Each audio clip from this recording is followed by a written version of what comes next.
Hello there, everybody. Welcome back to the Mandalorian Season 3 reviews here on Star Wars Lads. We're reviewing Season 3, Episode 7, Chapter 23, The Spies. I'm back after a 2-week hiatus in Japan. Thanks for holding down the fort here, Sanak. But we're gonna dive into all the spoiler details. I'm a little sick, if you can't tell. Hopefully, I'm projecting better than I think I am. So uh, if you can't hear me that well, I'm sorry. Hopefully, we'll be better for predictions. But let's dive into all the spoilers. Before we do so, make sure you're hitting that like button and subscribing to the channel. If you haven't, commented below and let us know what you thought of this episode. There's a ton to talk about, so make sure you're engaging with us in the comments below. We always respond to your comments. Alrighty, so let's dive into this episode. And I think the first thing we should talk about right off the bat was the kind of the big holy crap moment of the episode, if for all of us fans of like longtime Star Wars fans of Star Wars Legends, those of us telling you that the Thrawn trilogy has been coming in the Mandalorian for years now, and then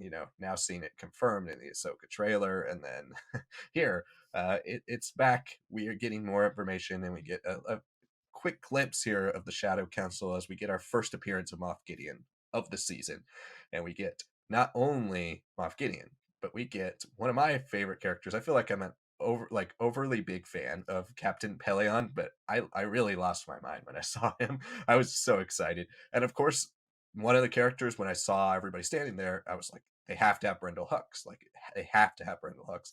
And he was in it, and he's played by Domhnall Gleeson's brother, Brian Gleeson. So that was a really cool detail. Pelion, played by Xander Berkeley. Can't wait to see what these characters do. I was hoping for maybe a Sloane appearance as well, but there were some things left out. Hopefully, we'll see that in the future. But Senek, let's just start right off the bat. What did you think of that opening scene? I really did appreciate that this New Republic storyline stuff. Every time we look at the previews before an episode comes, they're there to kind of really inform and kind of mold your expectations for what you're about to see.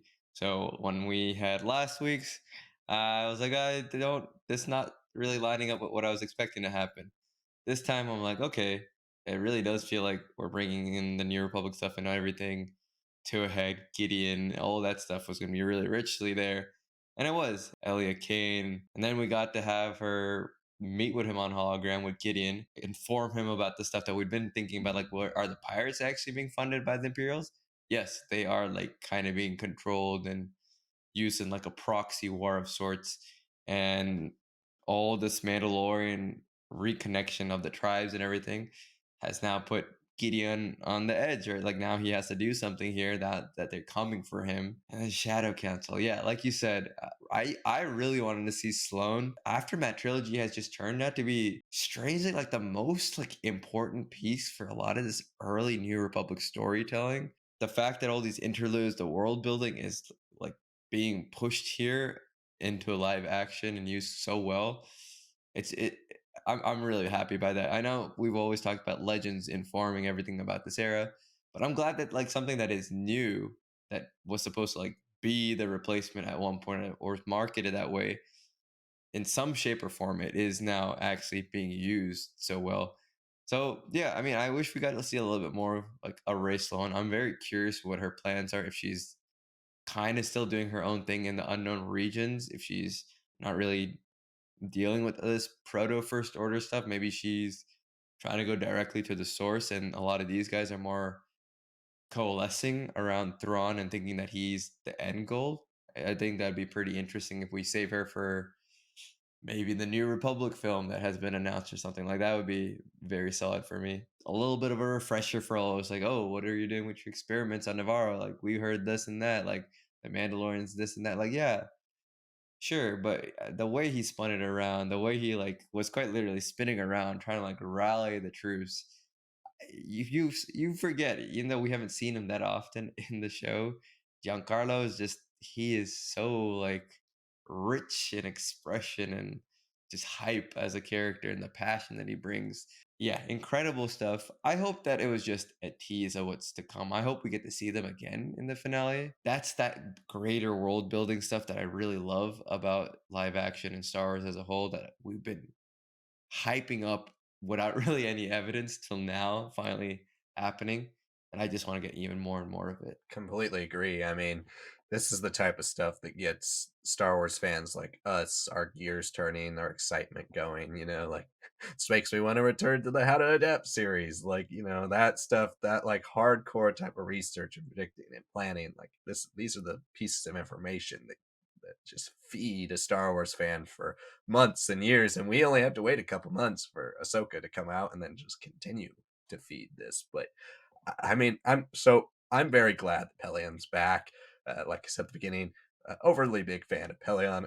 I love the way the characters was used throughout the entirety of Legends, and the way he always served as a complementary piece to Thrawn, and then furthered into like basically the leader of the Imperial Remnant, and how he kind of was that like good guy at heart, but staunch Imperial enough to where he never let the Empire actually die. He looked for ways for it to continue, and as far as eventually trying to end the war with the New Republic, but never actually surrendering to them, never saying like we're going to stop being the Empire, basically saying we're going to keep our controlled planets and you guys keep yours. So I'm very happy he's back, and I really hope we get a lot of him in both the Ahsoka show and then the future film. I do like that in this conversation he is used as the conduit for Thrawn. Everybody's like, you keep talking about Thrawn because he is played perfectly. He's like constantly like, well, Thrawn will do this. Thrawn will do this. When Thrawn gets back, he's going to make sure we do this. We can't talk about this because Thrawn's not here, and everybody's like getting sick and tired of it because they haven't seen hit Thrawn yet. They don't know. Gideon even is challenging Thrawn at the end of this episode. We hear him say that he's going to take over the galaxy. This is a very imperial meeting. Everybody's got their own agendas, even though they're working together. They've got their own agendas, and they're all fighting for their own little pieces. And we've seen this all the way from the beginning of the Empire in the Bad Batch to now 5 years after the Empire technically fell. We're seeing the same type of Imperials and the same reason they're all falling apart. It pairs nicely with the Mandalorians, constant infighting and bickering being one of the reasons they fell. So Brendel Hux, I'm so glad he's played by another Gleason, also a major part of the Aftermath books, like you said. So just continuing to get every piece of canon here touched on. I like that. And I do also like that the Empire, their fall in Operation Cinder and then the Battle of Jakku, part of that was maybe Gallius Rax's fault, but really there's these other warlords who are also playing at pretending like they're splinter groups, pretending like they're terrorist groups, and then but really they're an organized front. I do like seeing that the Empire isn't just scattered. It makes a bit more sense why Thrawn would come back into an empire that's like this rather than an empire that was just like Moff Gideon and his 10 loyalists. So, but let's talk about the rest of the episode because that was really only about the first 7-8 minutes. And the rest of the episode featured a wonderful plot line with the Mandalorians returning to Mandalore, going to reclaim the world for their own, led by Bo Katan, as we see when she gets the dark saber at the end of last episode. And this is the what we were expecting part of the episode. It's the Mandalorian groups learning to work together, learning each other's ways, learning each other's customs, and learning the best of both worlds. And Bo Katan is trying to make that work, and I do like that we see the doubt in her, but I like the continued relationship between her and Din. But this had a lot of great moments, a lot of cool scenes, and then of course the big reveal that Moff Gideon's base the whole time has been on Mandalore. Well, I want to get the I guess the sillier part of the episode out of the way. IG-11 was a plot point in the premiere episode of like, oh, we should get him alive again, and now it's like, oh, the Anzalins, they have managed to jerry rig together an IG-12, I guess, as Grief Karga says. Now Grogu can use this to communicate and have like a moving system that could also protect him. It's a bit silly because he does play it for laughs, like squeezing the fruit and saying no repeatedly and saying yes and no. It's like, oh, okay, now this is just father son, just someone. It's like when a kid learns like a bad word for the first time and you're like, don't say that. Obviously the kid's gonna be like, okay, I'm gonna say it more and more and more. It's like, but the rest of the episode was just sensational. Like you said, all the Mandalorians are coming together, facing each other helmetless versus with helmets, and the armor kind of bringing them together like, hey, let's have a feast. The big thing for me was just the scale, the fleet flying around, and some shots like of like the gauntlets just looked like the X-wings in Rogue One, um, just getting ready to assault Scarif and all that. It looked very similar. Getting to Mandalore too was very fun. We got to see like more ensemble action too. You could see the Mandalorians land different ways. They're using different weapons. They might look similar to each other, but they were using some very expressive cinematography and letting these characters just, you know, be Mandalorians, just scout out the area, their homeworld and all that. It was very nice to see that. And it made all the ensemble scenes that we got further on in the episode work for me, even if sometimes they were a little bit more just stacked up in corners. Very cool to see like survivors on the planet. That also adds like another dimension to this group. And then Imperial Super Commandos, finding out it's an ambush, fighting and having some insane action there.